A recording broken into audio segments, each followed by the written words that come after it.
ഇന്ന് നമുക്കൊരു സ്പെഷ്യൽ സുലൈമാനി ഉണ്ടാക്കിയാലോ? പ്രഭാതത്തിൽ ഒരു ഉണർവ് നൽകാൻ ഈ സുലൈമാനി സഹായിക്കും. എല്ലാ ദിവസവും ഉണ്ടാക്കുന്ന സുലൈമാനിയിൽ നിന്നും വ്യത്യസ്ത രുചിയാണ് ഈ ചായക്ക്. ഇത് നമ്മുടെ അടുക്കള തോട്ടത്തിൽ നിന്നും പറിച്ചെടുക്കുന്ന ഇഞ്ചിയും പുതിനയിലയുമാണ് ഇതിനു വേണ്ടി ഉപയോഗിക്കുന്നത്.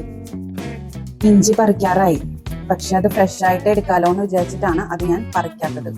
നമുക്ക് വേണ്ട എല്ലാ സാധനങ്ങളുമായി. ഇനി സമയം കളയാതെ നമുക്ക് വേഗം ചായ ഉണ്ടാക്കാൻ തുടങ്ങാം. ആദ്യം നമുക്ക് സുലൈമാനിയിലേക്ക് ആവശ്യമായ വെള്ളം തിളപ്പിക്കാം.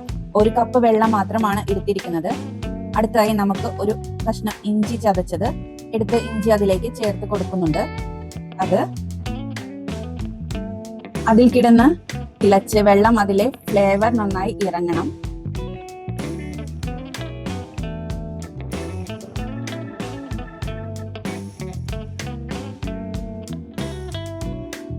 വെള്ളവും ഇഞ്ചിയും നന്നായി തിളച്ചു വന്നതിന് ശേഷം ഇനി നമുക്ക് ചായപ്പൊടി ഇടാം. കടുപ്പത്തിനനുസരിച്ച് ഇടുന്നുണ്ട്. ഈ ചായപ്പൊടിയിൽ തന്നെ ഏലക്ക കൂടി ഉള്ളത് കൊണ്ട് ഏലക്കാപ്പൊടി ഇടുന്നില്ല. നിങ്ങൾക്ക് ചായപ്പൊടിയുടെ കൂടെ തന്നെ 2 ഏലക്ക പൊടിച്ച് ചേർത്ത് നന്നായി അതിൻ്റെ തോട് കളഞ്ഞിട്ട് ചേർത്ത് കൊടുക്കാം. നന്നായി തിളയ്ക്കണം. അതിനുശേഷം നമുക്ക് പറിച്ചെടുത്ത മിന്റ് ലീഫ് കൂടി ഇതിലേക്ക് ഇട്ട് കൊടുക്കാം.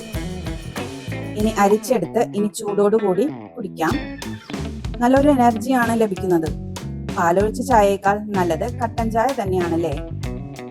ചായപ്പൊടിയിൽ കഫീൻ ഉള്ളത് കൊണ്ട് തന്നെ നല്ല ഒരു ഉന്മേഷം ലഭിക്കും. വളരെയധികം ആന്റി ഓക്സിഡന്റുകളിലും ഈ കട്ടൻ ചായയിൽ അടങ്ങിയിട്ടുണ്ട്. കട്ടൻ ചായയിൽ പോളിനോസ് എന്ന ക്യാൻസറിനെ തടയാൻ സഹായിക്കുന്ന ഇതുള്ളത് കൊണ്ട് തന്നെ ക്യാൻസർ വരാതെ നമ്മളെ സഹായിക്കാനും ഈ കട്ടൻ ചായ സഹായിക്കും.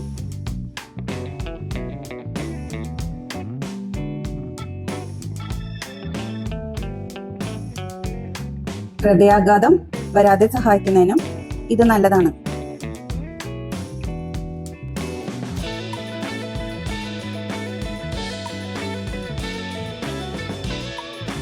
അടുത്ത വീഡിയോ നിങ്ങൾക്ക് മിസ്സായി പോകാതിരിക്കാൻ ഈ ചാനൽ സബ്സ്ക്രൈബ് ചെയ്യണേ. ഈ വീഡിയോ നിങ്ങൾക്ക് ഇഷ്ടമായാൽ നിങ്ങളുടെ കൂട്ടുകാർക്ക് കൂടി ഷെയർ ചെയ്ത് കൊടുക്കാനും ആ ലൈക്ക് ബട്ടൺ ഒന്ന് അടിക്കാനും മറക്കരുത്. അപ്പോൾ അടുത്ത നല്ലൊരു വീഡിയോ ആയിട്ട് കാണാം.